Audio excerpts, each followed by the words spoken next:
What is the only questions that matters on Easter Sunday? Ito pa yung mga katanungan na madalas na tinatanong, ano po, until now, gumugulo pa rin sa isipan ng tao, pumapasok pa rin sa kanila yung mga katanungan na ito eh. Una, did Jesus die on the cross and rise again? Totoo ba na si Jesus namatay talaga sa cross at muli siya nabuhay? And if the answer is no, there is no eternal hope for anyone. Kung meron pa rin nagsasabi sa atin, hindi naman natin tiyak kung talagang pinako sa krus si Jesus o kaya namatay siya o nabuhay siya. And I tell you, wala na po sa isa lahat ng mga bagay na ginagawa natin. And whatever we do as a Christian is nonsense already kung hindi ka naniniwala na si Jesus ay nabuhay. But if the answer is yes, this is the greatest day of the year. Ibig sabihin yan, tayo lahat, mayroon ng malaking pag-asa na pagdating ng araw may buhay na walang hanggang buhay. Kaya lang, paano natin malalaman na even though I know that Jesus was crossed to death on the cross and rise again, kahit na alam ko yung bagay na yun, pero ang tanong dito, is Jesus is real alive in you? Kasi Jesus na talaga ay buhay talaga sa buhay natin. Kasi kahit na nabuhay si Jesus, kahit pinako siya sa krus, kung until now, patay pa rin sa buhay mo si Jesus, wala pa rin sa isa po yung bagay na yun. Kailangan, upon rising Christ Jesus from the grave, kailangan ikaw mismo nag-rise up ka na rin from death. Amen! At yun po yung mahalaga po dito, hindi lang basta tayo tanong ng tanong at hanap ng mga proof, pero ang totoo, wala yung katibayan na si Jesus ay nabuhay sa buhay mo. Personally, as an individual, as a believer to Christ Jesus, kailangan talagang totoong mangyari ito sa buhay mo na si Jesus talaga ay nabuhay. Amen! What proof do we have that Christ arose? There are many and they are infallible na hindi po talaga natin kumagay para maitatanggi po talaga. Tiyak na tiyak po talaga yung mga proof na ito. At wala tayong dapat na ipagkaalinlangan. Ang dami pa rin po kayong mga haka-haka po sila. Ano po ba talaga yung totoong religion? Ano po ba yung talagang dapat kong pangyawalaan? Actually, huwag ka maniwala sa religion. Maniwala ka sa aral. Amen. Maniwala ka doon sa totoong mabuting balita na ipinapahayag sa atin tungkol kay Kristo. Huwag na po tayo maghahanga. Ang totoong religion ay born again. Ang totoong religion ay katoliko. Ang totoong religion ay iglesia. Huwag na po tayo pumasi doon kasi magugulo lamang po yung isipan natin sa paghahanap ng mga proof. At hindi tayo mawawala doon sa proof na hinahanap natin para patunayan na ito yung totoo, ito yung totoo, ito yung totoo. Pero the real truth was there already, written in here. Amen! At alam po natin na naka-establish na po talaga dito sa Biblia yung katotohanan. Na ang katotohanan, si Jesus ay pinako sa cross, namatay ng libing, at sa ikatlong araw, siya'y nabuhay na magmuli upang nang sa ganon tayong lahat na nakasala, namatay dahil sa ating kasalanan, ay muling bubuhayin sa pamamagitan ng ating pananampalataya kay Jesucristo. And this is the big proof. Having a Christian who real believers to Christ Jesus. Wala ka na mag-alinlanganan doon. Hindi ka na magtatanong, nasa right religion ba ako? Nasa tamang simbahan ba ako? Nasa tamang pastor ba ako? Nasa tamang mga kapatiran ba ako?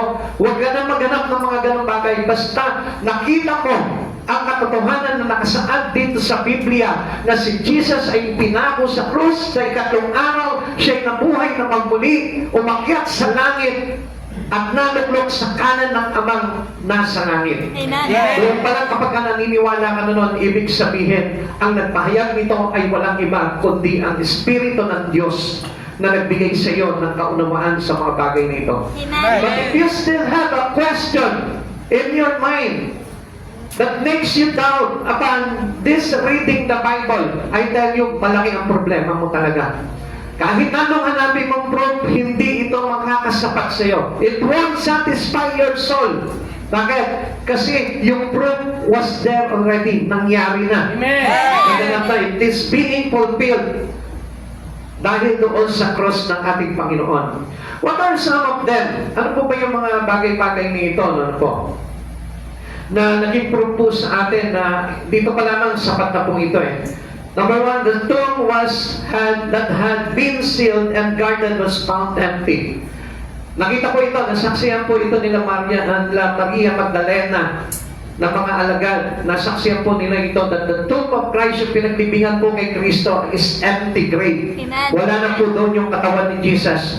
At doon pa lamang po, mayroon pa po mga nagpatotoo dyan. Yung mga eyewitness nag-testify po na talagang totoong wala na po doon yung katawan ni Jesus at nabuhay na po muli. Amen. And another proof was there already until the present time of us. At ano yung proof na yun?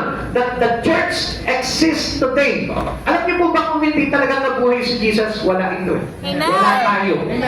Wala yung mga believers to Christ. Wala tayo. Kaya doon lamang po, nakita natin na naganapan ng buong sanlibutan ng mga mananampalataya ni Kristo. Alam niyo kung bakit? Because that was the real things happen. Nabuhay po si Jesus, walang laman po yung kanyang libingan, at hindi na po nila nakita yung katawan ni Jesus na nakahantos ang iparin doon sa kanyang libingan, kundi siya po ay ibinangon na. Amen. And the greatest proof is the church that exists today. Tayo po yun, mga kapatid sa Panginoon. Meaning, marami po na mga tao na mananampalataya na kinasidlan ng buhay na Espiritu ni Jesucristo. Now, tatanungin kita, totoo ba na nabuhay si Kristo sa puso mo? Amen. At dito po natin makikita po yan kung bakit po natin tinatanong yan. Dahil si Jesus talaga nabuhay po yan. Kaya lang ang problema po natin, kung nabuhay talaga siya sa ating puso. Kaya po yan dapat na maintindihan natin at makita po natin. Now, what changes were made in the eyewitness? Kung tayo po, nabuhay sa atin si Jesus, we are the eyewitness. Tayo mismo, nakasaksi po tayo doon. Nakita natin kung paano nabuhay si Jesus. Ngayon siguro sasabihin ng iba, no? Kasi meron tayo yung mga tinatawag na philosopher sa pag-iisip eh. Na kung saan, wala pa naman ako noon, hindi pa ako pinapanganak noon eh. Kaya alam niyo kung bakit nagiging ganun po yung isipan natin, kasi hindi tayo nagbabasa ng Biblia. Alam niyo po kasi, ulitin po sa inyo, no po, ako po kasi nung araw, hindi ako naniniwala talaga sa Biblia. Pero na nabasa ko yung Biblia, sabi ko parang, habang pinabasa ko yung Biblia, parang nagiging isa ako doon sa mga kaganapan.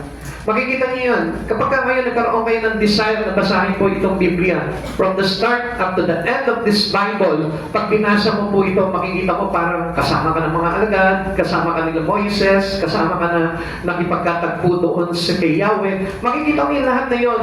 You are being there. Amen. Amen. Hindi ka magiging absent doon. Kaya tayo nagiging absent kasi hindi tayo nagbabasa ng Bible eh. Kaya hindi natin maisiguro o matiyak sa buhay po natin kung talaga nag-exist ba talaga itong mga bagay na ito na naganap at naisulat dito. Kaya sasabihin natin, oh, parang fairy tale lang yan, parang mga katang-isip lang yan. No, this is all happen. Mangyayari po ito at mangyayari pa. Okay. What changes were made in the eyewitness? Tayo po yan, ano po? Una, their lives' aims were changed. Ibig sabihin po nito, yung buhay pananaw po natin, nagbago na. Yung layunin natin sa buhay, kailangan nagbago na. Amen. Yun. Isang proof po yan para malaman mo na sa buhay mo nabuhay si Jesus. Amen. Pero kung ang pananaw mo pa rin ngayon, your purpose in life still the same with the past. Before you encounter Christ Jesus in life, the same with the time, presently, na na-encounter mo si Jesus ay tayo, hindi nabuhay sa'yo. Kasi kung talaga nabuhay sa'yo si Jesus, maraming pananaw mo ang babaguhin po nito. Like sa pagbabasa po natin ng Biblia, marami pong mga bagay na balungkot na pag-iisip na itutuwid ng ating Panginoon. Katulad po ng sinabi kay Timoteo, na ang Biblia ang salita ng Diyos ay nagbabago ng pamumuhay ng isang tao. Amen. Kaya even yung life purposes natin, yung ating layunin sa buhay, kailangan mabago po yan kung talagang nabuhay si Jesus sa buhay po natin. Bakit? Kasi meron pong habilin po sa atin ng Panginoon eh. And it was written in the book of Acts chapter 1 verse 8. Sabi po dito, as a witness, kailangan na change na po talaga yung ating mga layunin. Subalit tatanggap kayo ng kapangyarihan pagbaba sa inyo ng Espiritu Santo at kayo'y magiging mga saksi ko sa Jerusalem, sa buong Judea at sa Samaria at hanggang sa dulo ng daigdig. Until the end of this age, ito na yung magiging pananaw natin. Amen. We are being witnesses to Christ already. Amen. Kasi tayo yung nakasaksi ng pagpapapago kay Kristo sa krus na matay nilibing at sa ikatlong araw na buhay na magmuli. Amen. Kaya tayo po mismo, ipagmamakaingayan po natin yan. Because our aim today is to be a witness for His glory. Amen. Yun na po yung dapat doon. At hindi mo ito makikita sa mga isang tao, hindi ipinapahayag sa marami yung naganap kay Jesus. Kailangan tayo po bilang mga nabuhay si Kristo sa puso po natin, kailangan ipinapahayag po natin yan. It is our aim today. This is our life purposes. Na tayo po mismo, ipagsigawan natin yung mga bagay na ito hanggang sa dulo ng daigdig na ito. Amen. Amen. Sa kanyang pagkabuhay, tumanggap tayo ng kapangyarihan. At yung kapangyarihan na yun, yun yung magtutulak sa'yo para gawin mo yung layunin na ito. Na layunin ng ating Panginoon na nasaksihan po natin na pumapaloob ngayon sa atin. Ang sabi po sa atin dito, bibigyan tayo, tatanggap tayo ng kapangyarihan pagbaba ng Espiritu Santo. You have the Holy Spirit in you. Within you. Nasa kaloob-looban mo. Amen. At yung kapangyarihan na yun, yun yung magtutulak sa iyo para abutin ang mundong ito hanggang sa dulo ng daigdig, maipahayag natin yung mga nangyari na ito na pagliligtas ni Jesus. Amen. Pero kailan kaya mauunawaan ito ng mga Kristiyano? Kaya nga sabi ko nga po sa inyo, hindi mahalaga kung ano yung mga parang proof na hinihingi mo, ano ba yung tamang religion, ano ba yung tamang katuruan, ano ba yung mga tama na ito, kundi ang totoong dapat na mangyari sa atin will really change by what the power of the cross happened to Christ and the resurrections of Him Amen. towards us. Ano po ba yung naging bunga nito? It is a great big impact to every eyewitness, to every believers now, to every churches today. Dapat yan magkaroon po ng malaking impact sa buhay mo yan. Amen. At hindi po pwedeng isa walang bahala lang yan. Bahala na, basta ako, niligtas si Jesus. Ganun na lamang po yun. Hindi po ganun yun. Kailangan we have a heart Amen. to change also the word. Amen. Kasi yan po yung nangyari sa mga alagad eh. After receiving the Holy Spirit, they go in every nation. Mayo sila. At ginawa nilang alagad ang lahat ng bansa. Kasama na po tayo doon. Amen. And the same routine of our life, the same thing that we need to do, to reach out every corner of this world, every corner of your barangays, every corner of your home. Minsan nga, yung corner lang ng bahay natin, hindi na natin maabot eh. Pag naupo na yung anak mo doon sa isang sulok, huwag mo nang istorbohin yan, nagsa-cellphone na yan eh. Amen? Hindi man lang natin ma-reach out, oh, anak, ito muna yung Bible, bago yung cellphone mo. 1 hour ka muna, kahit magbasa ka ng 1 hour sa Bible, bago ka mag-cellphone maghapon, di natin na-reach out. So, ibig sabihin po nito, medyo mayroong malaking bagay na hindi nagkaroon ng impact sa puso mo, yung bagay na ginawa ni Jesus. Now, tingnan po natin ano po. The goals of the disciples before following Christ were temporal. Noong po hindi pa po nila sumusunod sa ating Panginoon, medyo ang hangad po nila is mga bagay na temporary lamang. Hoy, dami po dito maaabot dito. Lahat ng corner dito sa church na ito, sigurado maaabot yan. Kahit yung mga nakatago sa poste, abot na abot yan. Maniwala kayo. Amen? Ito po yung buhay po natin dati. Noong tayo hindi pa sumusunod sa ating Panginoon, hindi pa tayo believers of Christ. They wanted success in fishing or other vocation. So, ibig sabihin, nakatuon lamang po tayo sa mga secular job natin. Doon lamang nauubos yung buhay at panahon po natin. Amen po ba doon? Amen. Parang nahati na agad, ano po? Merong hindi na-reach out yung corner na ito. Pero I hope na yung katabi mo na na-reach out nitong bagay na ito, ma-reach out ka rin niya ngayon. Amen? Willing po ba kayo sa mga katabi ninyo na ayaw manginig ngayon? Na kayo po mismo magpipreach sa tenga po nila para mapakinggan nila. Amen? Kaya po ba natin yun? They wanted success in fishing or other vocation. Doon sila nakatuon. Into the temporary things on earth. Nandun naman po sila. They wanted to gather what they could of this world's goods. Yung mga bagay lamang dito sa mundo na ito, yung pinagtutuunan nila ng halaga sa buhay po nila. At yung pinakamahalagang bagay na ginawa ni Jesus, na lagi po sila naghahanap, proof. Gusto ko ng katotohanan, gusto ko ng katunayan. Katibayan na talagang si Jesus namatay sa krus, itinibing, at sa ikatlong araw ay nabuhay na muli. Ikaw yun eh. Amen. Kaya nga po tayo nandito ngayon sa church na ito, nakikinig ng salita ng Diyos, because the real proof is every churches. Amen. Kaya tayo, bilang mga iglesia ng ating Panginoong Jesucristo, tayo yung nalaganapan kung kadakilaang ginawa ni Jesus na yun sa krus. Amen. At kaya naman po, dahil nga po, nandun pa rin po tayo into the old life. Before we encountered Jesus, before we followed Christ Jesus, andun pa rin po yung pamumuhay natin, and there's no other changes happen.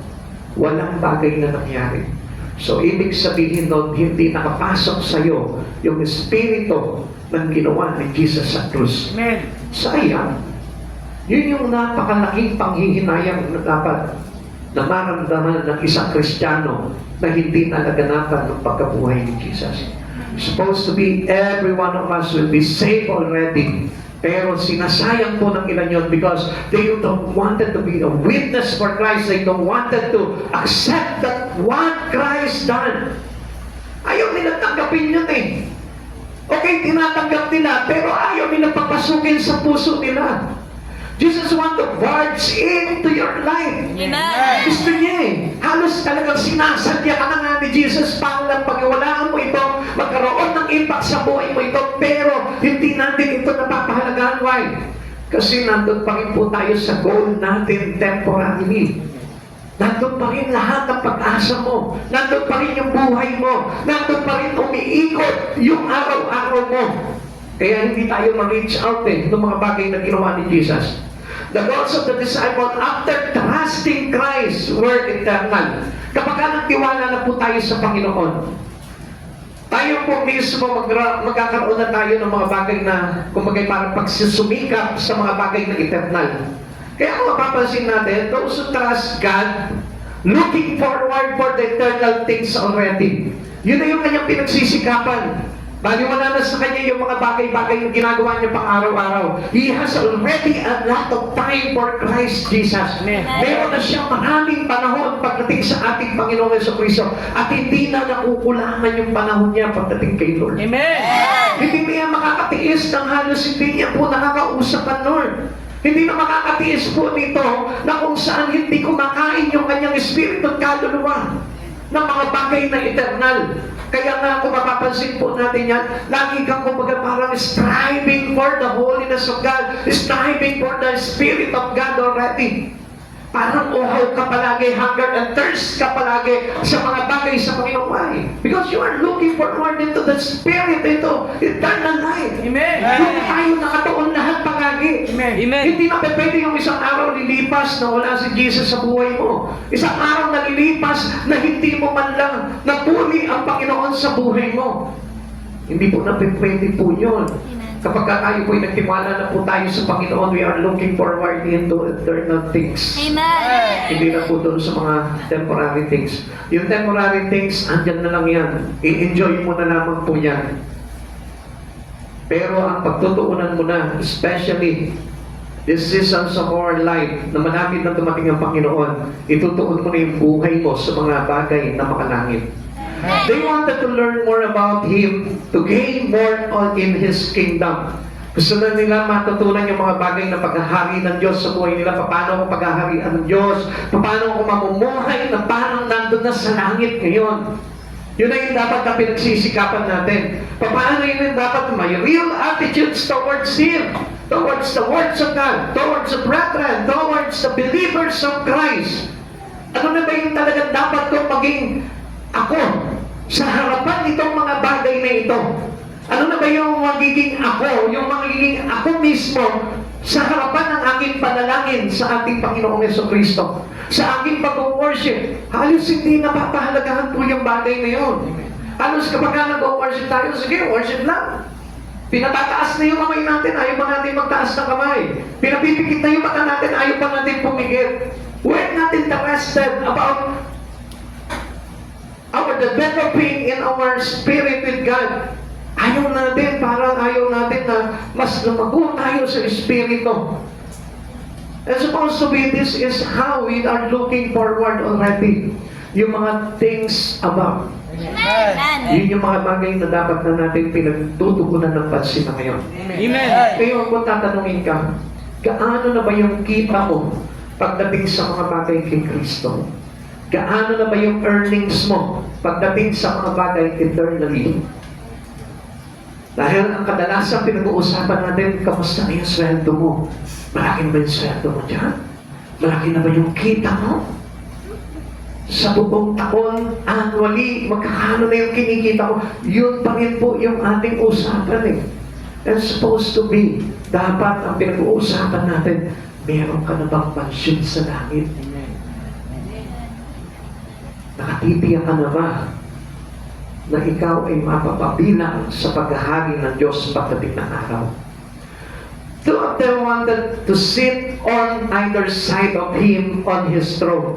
Tingnan niyo po, nung nag-trust na po sila sa Panginoon Yeso Cristo about what happens to Christ already, upon the resurrections of Christ, ano na po yung parang pinag-aagawan na nila?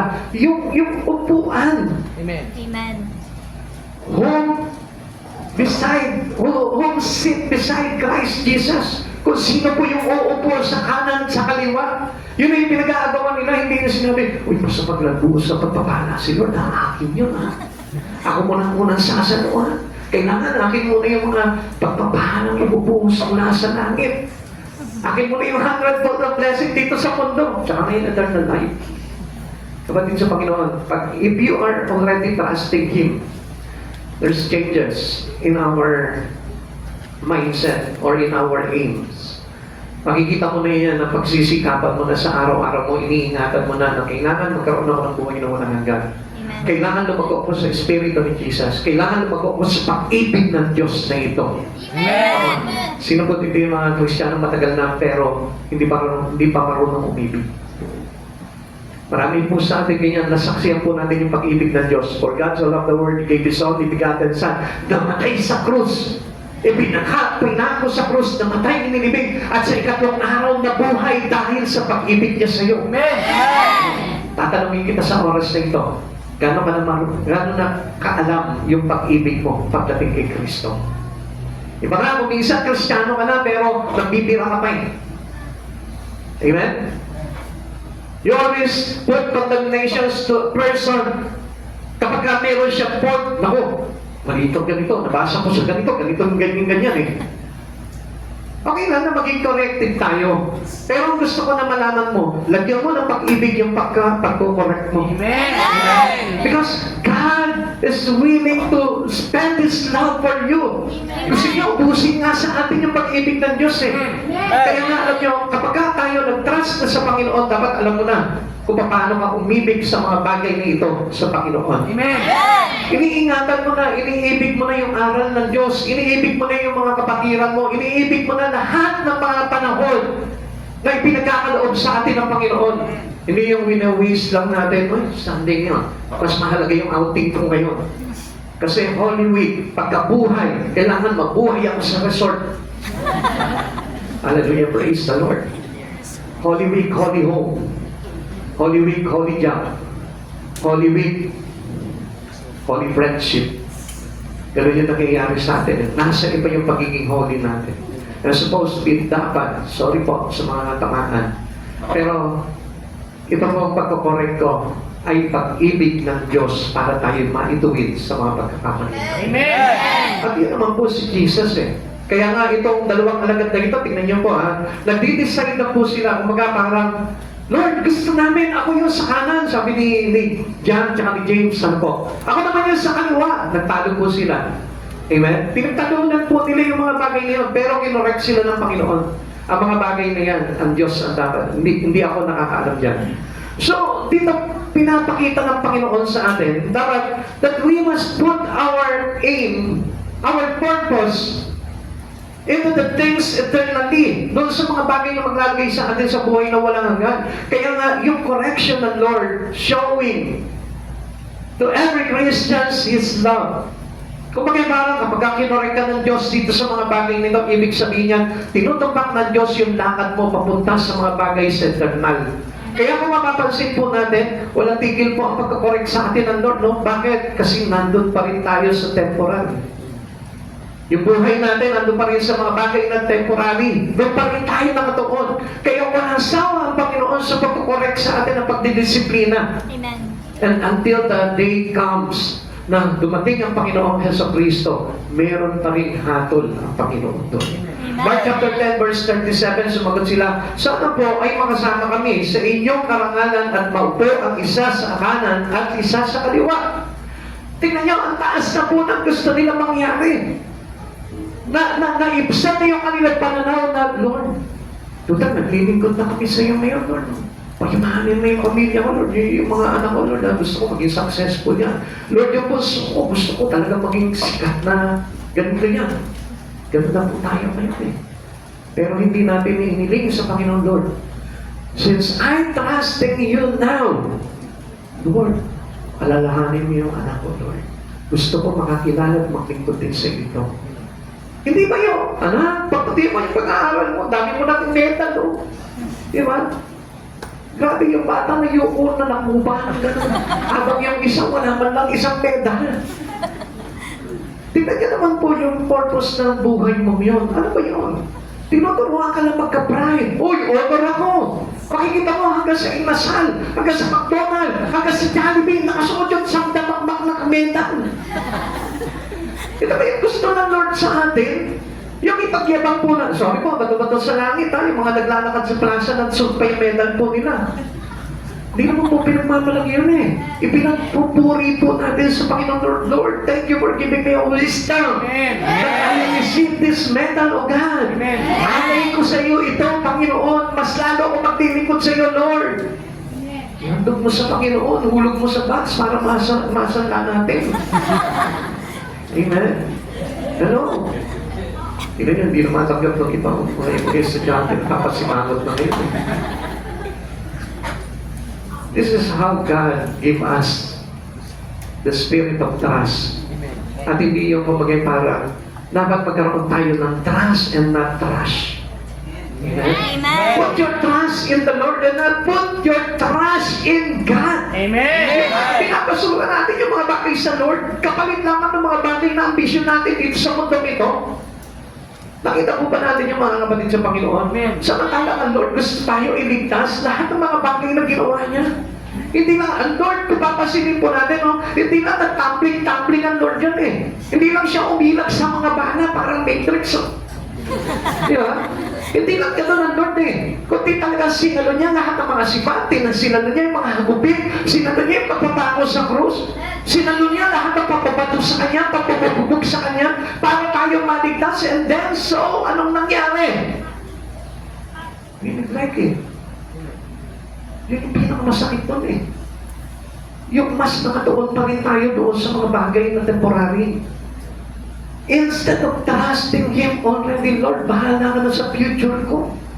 Basta I am looking forward already into the things above. Yun na yung kailangan ko ngayon, Lord, eh, kasi nakita ko, naramdaman mo yung pag-ibig mo eh. Ikaw, tanongin kita. Halimbawa, meron nagmamahal sa'yo. Hindi mo ma-appreciate yung pagmamahal na yun. At sasabihin mo sa kanya, tapon mo na lang yung pagmamahal mo. Ano ba yun? Even kahit hindi mo mahal yung isang tao, pag nagpakita sa iyo ng pagmamahal yan, ikaw mismo, susulian mo ng pagmamahal yan. Amen? Hindi ka tulad ng mga iniisip yung pagmamahal, yung mga malicious love. Dahil mahal ko lang siya kasi gusto kong jowain doon. Hindi yun. Ang tinutukoy ng Lord sa atin dito is the love for the brethren. Amen. Yung kapag halimbawa, yung mga kapatiran mo, no, pinakitaan ka ng pagmamahal, ano, susukin mo, plastic. Hindi ganon. Saulian mo ng pag-ibig yun dahil ganon ang dapat natin isauli sa Panginoon. Amen? Amen. Amen? Yung gusto natin na, Lord, gusto ko yan na makasama mo ako sa iyong kaharian. Ganun naman. The goals of the disciple after the resurrections were to be witness. No, nagkaroon ng pagkabuhay ang Diyos. Ito yung sinasabi ko sa inyong proof. Na pagkabuhay ni Jesus, dapat nabuhay na rin sa iyo. And supposed to be, you must be a witness. Yun yung proof na nabuhay si Jesus sa buhay mo. Dati wala kang pakialam sa kaluluwa. Bahala ka, mapahama ka dyan. Gusto mo, tumalong ka pa sa bangin eh. Tulungan pa kita eh. I will help you. If you want to kill your life, come on, I will help you. Gusto mo, ako babaril sa'yo eh. Ganun ang tao eh. Walang pakialam. Pero, yung resurrection ng Lord, na nilagay sa puso natin, hindi lang para mabuhay ka pagdating ng araw, kundi para makabuhay ka rin. Amen. At yun yung naglagay sa atin to be a good witness and an effective witness to Christ Jesus. Kaya alam nyo, kung minsan hindi tayo makakakayakay, until now, no, tagal mo ng Kristyano pero wala ka pa nadala sa church. Simba lang tayo ng simba pero wala tayong pakialam sa iba. Aray, pastor, sapul na naman doon na pag-ibig yung pag-ibig. Sabihin mo sa katabi mo, love ni pastor yun. Love ni Pastor yun. Galing ka Lord yun lang na yun eh. Kapag hindi tinutuwid tayo, kasi nga, sabi nga po ng Panginoon, itinutuwid niya yung kanyang mga itinutuwid na anak. Amen. Amen? Amen. Kaya kapag tinatamaan ka niyan, ibig sabihin, laki ng pagmamahal sa iyo ng Lord. Magpasalamat ka. Amen. Amen? So, naging witness po sila. Yun yung nagtulak sa kanila. Yung pagiging, yung pag-resurrect ng Panginoon, yung pagkabuhay ng Panginoon, yung mga kasaksi doon, they who are believed on that situation, on that event, kay Christ, naging witness sila. Amen. Amen. Tanungin mo yung katabi mo ngayon, witness ka na ba? Witness ka na ba? Ang tanong dito ganito mananatili ka lang bang witness? Saksi ka lang na pero hindi nagliligtas. Para maging totoong witness tayo, kailangan maging ikaw mismo magligtas ka. Amen. Amen? Nakita mo yung katabi mo ngayon? Kaya mo bang iligtas yan? Ha? Ligtas siya, pastor eh. Mas ligtas pa siya sa akin eh. I mean, meron ka bang malasakit dyan sa katabi mo? Yung iba, hindi naman kayo. Grabe, kumisa na, inutahan ako ng 20 pesos, hindi man lang ako pinakutang. Okay, gusto niya. Kaya nga, still, nandun pa rin tayo sa temporary things eh.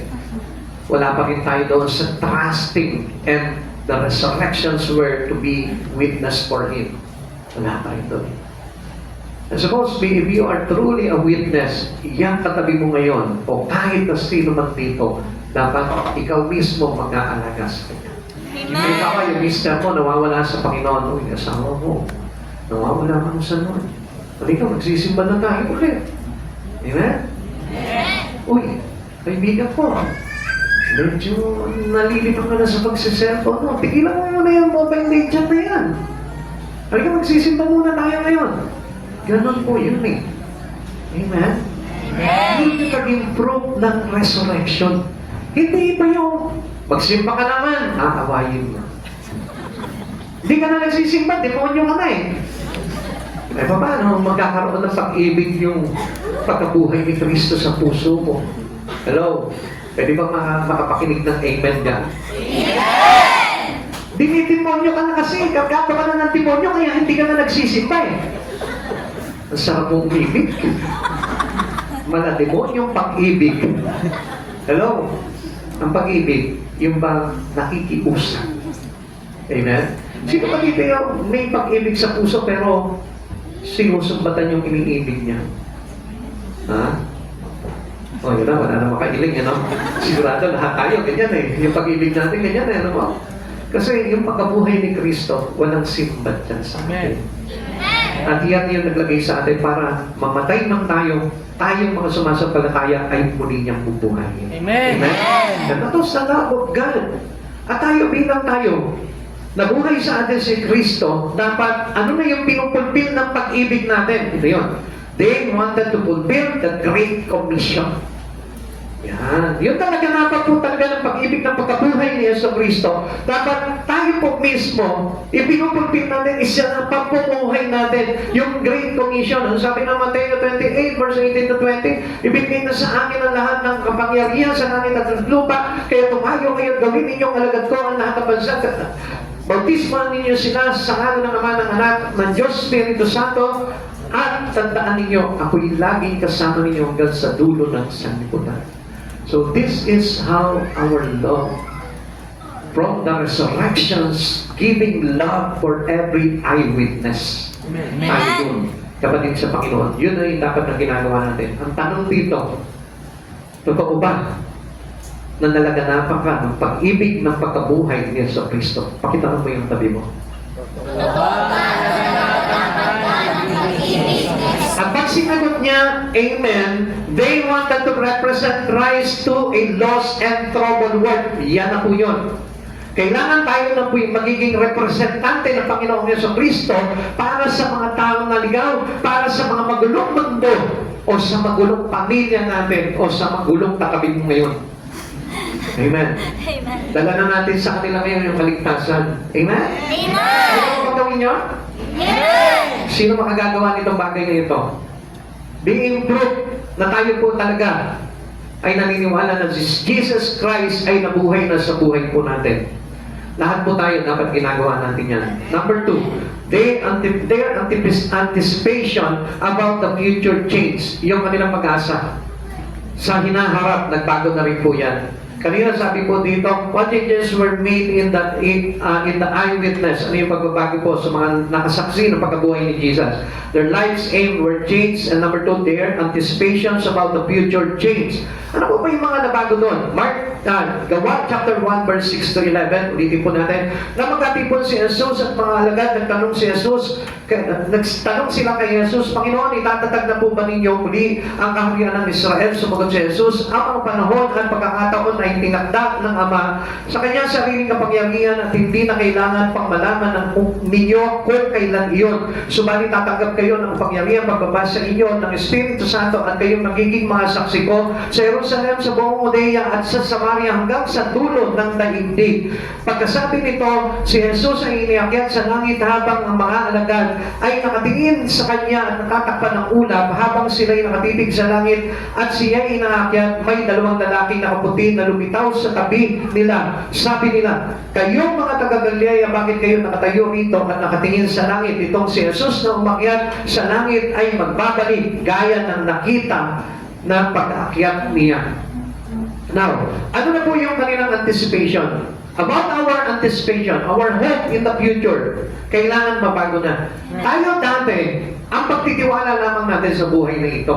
Kaya nga sabi ng Bible, kung ang inyong pananampalataya kay Jesus ay nagiging pag-asa lamang sa mga bagay dito sa lupa na ito, kayo yung pinakamasahol na nilalang. So ang pag-asa natin sa Panginoong Jesucristo sa kanyang pagkabuhay, tayo magkaroon ng buhay na walang hanggan. Sabi nga po dito, ano po, one long to know if this was the time to begin the kingdom. Sila mismo, nagkaroon sila ng curiosity ngayon. Lord, kailan ba? Itatag ba yan? Itatatag niyo na po ba yung kingdom ng Lord? Tignan niyo, sa panahon natin ngayon, malapit na ang itatag ng Diyos yan. Malapit na ang pagbabalik ng Panginoon, pero wala ka pang curiosity doon sa bagay ngayon. Darating yan. Ganun pa rin po yung ating mga puso. Pagdating sa mga bagay na ito, hindi pa rin po natin ibig na tayo po ay mag-prepare sa mga bagay na ito. Sabi po ng Gawa chapter 1:6, na magkatipon si Jesus at ang mga alagad, nagtanong sila kay Jesus, Panginoon, itatatag na po ba ninyo muli ang kaharian ng Israel? Natanong mo na ba, halimbawa, sa asawa mo ngayon, asawa ko, sa tingin mo, tayo ba ay mararapture? Asawa ko, sa tingin mo, tayo ba ay mapapabilang sa paghahari ng Diyos? Then, kapag nagkaroon po kayo ng pag-uusap sa mga bagay na ito, ang Diyos mismo magbibigay po sa inyo ng conclusion doon sa mga bagay na yun. At sasabihin sa inyo kung ano yung mga bagay na dapat natin gawin. Pero, ang tanong dito, willing ka ba na gawin yung bagay na yun? If we are long to know, kung kailan po talaga may itatatag itong mga bagay nito, dapat tayo po mismo nagtatanong tayo sa Lord. Amen? Amen. Meron tayong desire na alamin itong mga bagay nito. Hindi tayo bahala na. Kung nandyan na yan. Basta magpe-pray na lang ako. Basta ako, pagsisipan na lang ako palagi. Come on, hindi po sa ganun nangyayari yung bagay niyo. Gusto ng Lord na deeply within your heart, makita ng Diyos na nasa puso mo talaga ang Panginoon. Amen. At yun yung magbibigay sa atin ng katiyakan na tayo ay mapapabilang sa paghahari ng Diyos. Amen. Sabi nga po, what is abundant to our hearts, speak out. Come out. Yun yung nangyayari ginagawa natin. Kaso paano po makikita natin? Nasa puso ko naman ang Lord eh. Pero madalang ka ng magbigay ng panahon sa Lord. Madalang ka ng gumawa sa Panginoon. Madalang ka ng gawin yung tinatawag na Great Commission in Christ. Yung paghayo. Paano ko masasabi, nasa puso ko ang Panginoong Jesucristo? It won't. Hindi na buhay sa buhay mo ang Panginoong Jesucristo kung hindi natin tinutupad yung pag-ibig mo sa ating Panginoon. If you love me, you must keep my commandment. Tutuparin ninyo itong aking mabuting pakiusap ng Diyos sa buhay po natin. They understood that Christ would return to begin the kingdom. Sila po mismo, nagintindihan na po nila, naunawaan po nila. Ikaw, sa tingin mo, nakakaunawa ka na ba ng mga bagay na magaganap? Soon, malapit na. Amen? Amen. They must be busy about this business. And what is this business? Yung Great Commission Amen. na ibinigay sa kanila. Humayo kayo, gawin ninyong alagad ko. Gamitin niyo yung buhay niyo para makapagligtas ng marami. Simply, yun yung gusto ng Lord na maging tungkulin na natin. Amen. Yung tayo mismo, busy na tayo about the business of our Father, Amen. business of our Master, business of our Lord Jesus. They must win as many as possible while they have time. Habang mayroon pa tayong panahon, habang nabubuhay pa tayo, habang nandito pa itong araw na ito na matatawag natin ngayon, dapat nagliligtas po tayo, kasama ka sa hayo, kasama ka sa pagpapahayag, kasama ka sa mga pagbabahay-bahay. Dapat tayo lahat kasama tayo doon. Kung talagang may brood na nabuhay si Jesus sa puso mo.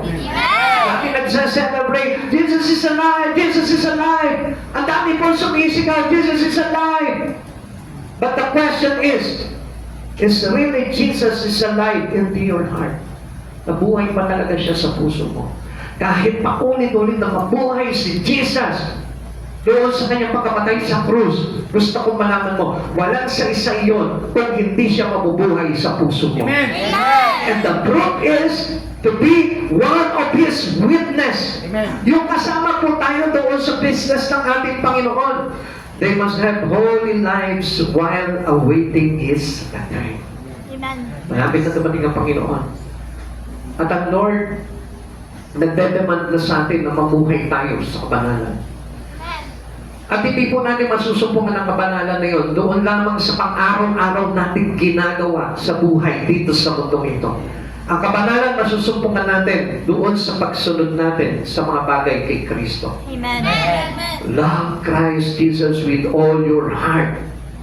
Ibigay mo siya ng buong-buo sa buhay mo, ng higit sa lahat.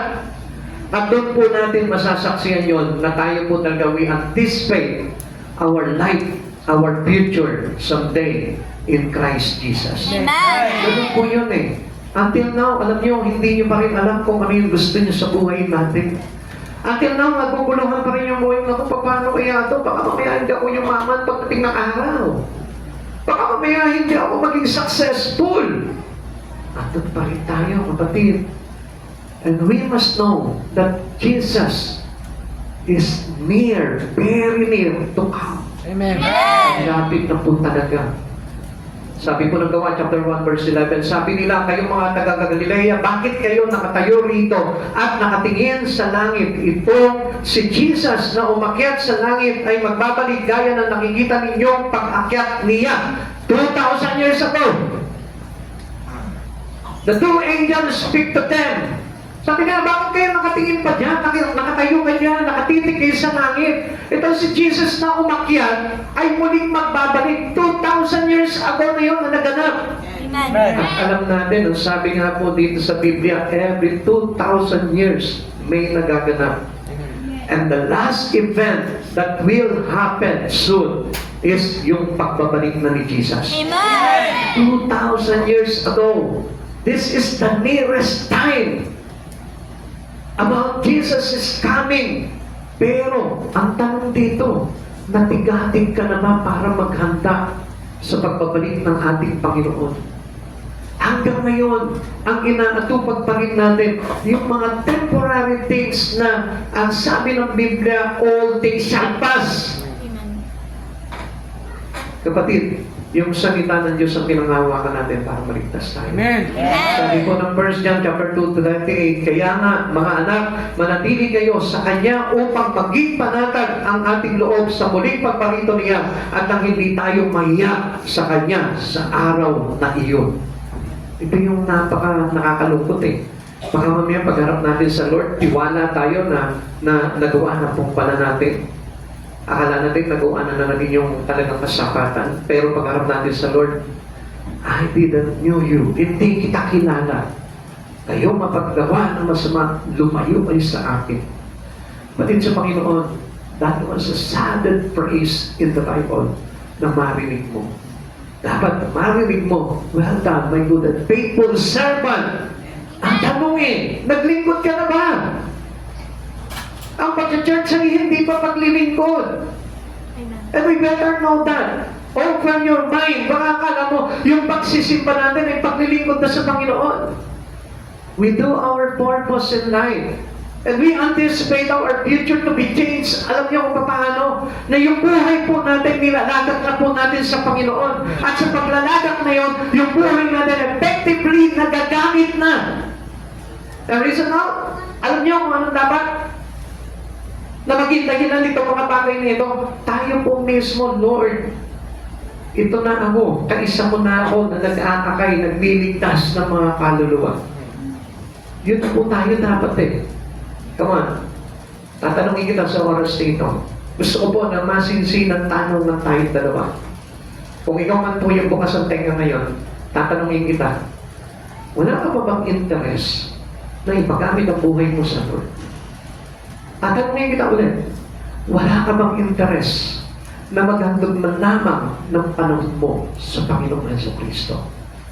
Tatanungin ulit kita, wala ka bang interest na magamit man lamang ang buhay mo upang umayo at magpagligtas ng mga kaluluwang wala pa sa Panginoon? Ikaw ang nakakaalam ng sagot niya.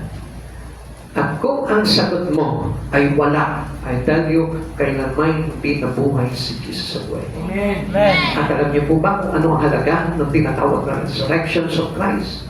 Sino mang sumasampalataya, kahit mamatay, ay muling mabubuhay.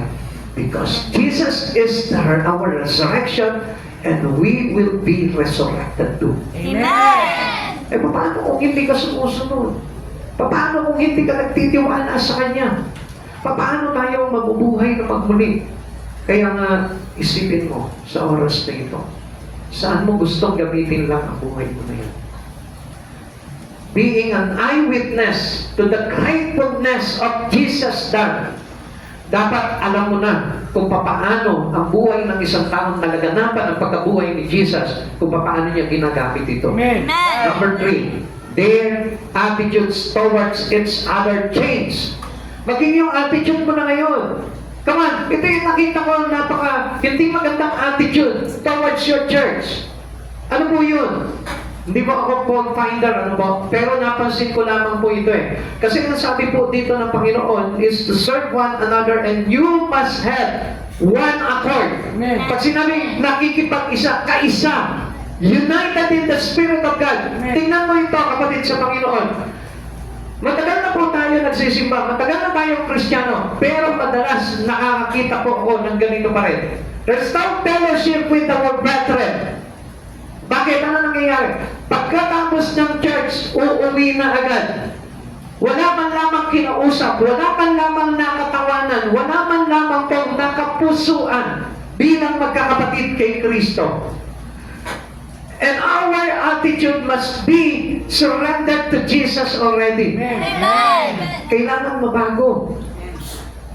Halos alam niyo nga po dito, parang mga, sorry po to tell you, para tayo mga superhero.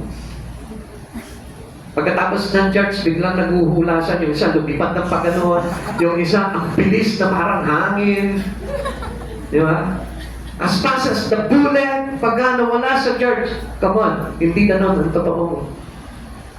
Kailangan na tayo maging attitude natin.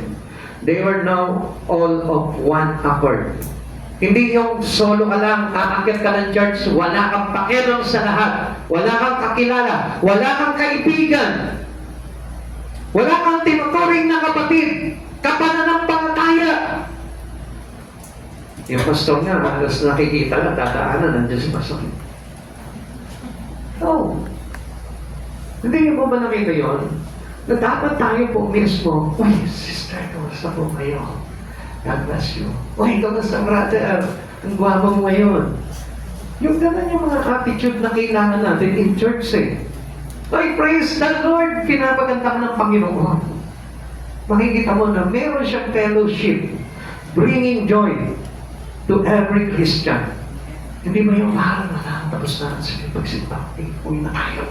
Diretso na sa baba, walang kinausap, walang nakilala, hangin. Ang tawag doon. Amen?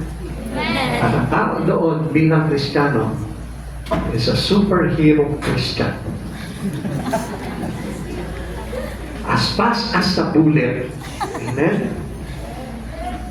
Parang invincible lang. Biglang nawala sa paningin mo. Totoo po ito. Hindi po ito biro. Hindi po ito parang pang-linlang lamang o pang-ano lamang po natin. Yun yung katotohanan eh. You must have your fellowship to be one in accord. Pag sinabing one in accord, kailangan palagay ka na doon sa mga kapatiran. Amen. Amen? Amen. Amen? Amen. Sino dito yung parang wala pang kabanding dito? Taas ang kamay, bibigyan ko kayo ng kabanding. Siyempre, hindi mo kayo aamin, ano? Pero mamaya, bago umuwi, natayo pa rin ako dito. Titignan ko yung mga pasas bullet dyan. Hello? Dapat makita natin yung bagay ngayon. Sabi dito, their attitude towards each other changed. They were now all of one accord. Sabi ng Gawa chapter 1 verse 12 to 14. Nagbalik sa Jerusalem ang mga apostol buwan sa bundok ng mga Olibo na halos 1 kilometro ang layo sa lungsod. Pagdating sa bahay na kanilang tinutuluyan, umakyat sila sa silid sa itaas. Sila ay sina Pedro, Juan, Santiago, Andres, Felipe, Tomas, Bartolome, Mateo, si Santiago na anak ni Alfeo, si Simon na makabayan, at si Judas na anak ni Santiago. Lagi sila nagsama-sama upang manalangin kasama ang mga babae at si Maria na ina ni Jesus, gayon din ang mga kapatid ni Jesus. May fellowship. They are one in accord. Hindi naman basta umupo ka dyan, and then wala kang pakialam sa katabi mo, wala kang pakialam sa likuran mo, wala kang pakialam kahit kanino. Di ba, Pastor, kailangan fix ang eyes into the Lord? Sumobra ka sa fix. Baka mamaya ma-fix ka na ng Lord dyan. Hello? Kailangan, if we fix our eyes unto the Lord, kailangan fix to someone who love para sa Lord. Amen? Ikaw mismo. Kailangan meron kang halimbawa, meron ka man ng halimbawa na kinakaibigan dito. Amen? Pero mas maganda kung lahat. Roadblocks might have hindered these kinds of unity. Tandaan nyo, ito yung laging hinahadlangan. Yung pagkakaisa sa church. Some of the disciples experienced failure, like Judas, Peter, doubting Thomas.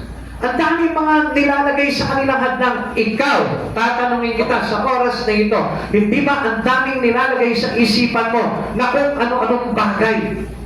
At yan yung nagiging hadlang sa iyo. Bakit? Kasi hindi ka nagiging one accord sa mga kapatiran. Nagiging kaaway ka pa ng mga kapatiran. Nagiging kalaban ka pa. Nagiging ikaw pa mismo. Hello? If you are in one accord, dinala ka sa church na ito para ka-isa ang lahat. Kaibigan ng lahat, kapatid sa ating Panginoon. Amen. Amen. Hindi yung kumagay parang ikaw mismo yung magiging sanhi ng pagkakasira ng mga kapatiran. Amen? All had forsaken Christ at the cross and fled. Lahat po sila, lahat ng mga alagad po nung nagtakbuhan. Nung nabaon na si Jesus, walang natira. Iniwanan nila si Jesus. No, alam mo, pagdating ng araw, if you are down, if you are being experienced failure in the church, I tell you, hindi ka makakabalik kung wala kang pag-ibig sa iyong kapatiran. Amen. Amen. Amen. Mahirap po bumalik ng ganoon, yung solo ka lang. Dahil pagka nawala ka, walang magbabangon sa iyo. Walang mag-edify sa iyo. Walang mag-encourage sa iyo. Kaya nga napakahalaga po dito eh. Kaya nga, we need to serve one another, to love one another, to edify one another. Amen. And not to fight one another. Kasi kung lalabanan mo yan, ngayon siya, bukas ikaw naman, sa susunod ikaw naman, Royal Rumble ang tawag dun eh. Hindi naman lingkod ni Kristo yung mga ganun eh. Yung lahat na lang kinakalaban mo, lahat na lang kinagagalitan mo, kinasasamaan mo ng loob. You must be in one accord. Amen. Sabihin mo dun sa katabi mo, kailangan pala Kailangan pala magkasundo na tayo. magkasundo na tayo. Kung makikita mo yan, kunyari magkatabi yan, pero magkagalit yan. Minsan may mga ganun eh. Ayaw na mapahalata. Amen? Amen? Amen? Hindi na mga amen. No? Sabi nga dito, but the Holy Spirit was their guide to maintain witnesses to Christ's resurrection and became a great hope to all. Sa lahat. So sa madaling salita, dapat pag-asa ka ng lahat. Amen. Sino po dito yung pag-asa na ng lahat? Pakitaas ang kamay. Hindi kasi natin pag-asa yung inuutangan niya. Oo, ngayon, magtaas kayo lahat ng kamay. Puro mga suki pala kayo ng pag-asa. Nakilala ko niya. Marami dito niya. Hindi, sino po dito yung sa tingin niya pag-asa na siya ng lahat? Tingnan niyo, hindi kayo maging totoo. Amen? Eh bakit kung minsan nakikita ko nakikipag-usap kayo doon sa iba? Hello? Dapat tayo po mismo. We have the Holy Spirit that guide us to maintain our being witnesses for Christ Jesus. Paano ka magiging witness kay Christ kung hindi ka marunong na makipagkaibigan? Hindi ka marunong na magbigay ng kalakasan sa kapwa mo? And I tell you what, being an eyewitness to Christ Jesus, being a witness for Him, kailangan ikaw mismo. Mayroong kang simpatya sa bawat isa. Maging kalangasan tayo. They love one another, forgave one another, and changed the whole world. Yun ang nangyari sa kanila eh. Kaya tayo nandito ngayon. Because of their love, because they forgive. Kaya ang lahat na bago sa mundo. At yan ay na dahil sa isa at walang iba kundi si Yesu Cristo. Amen? Amen. Tayo po lahat magsitayo. Ihanda po natin yung ating mga sarili sa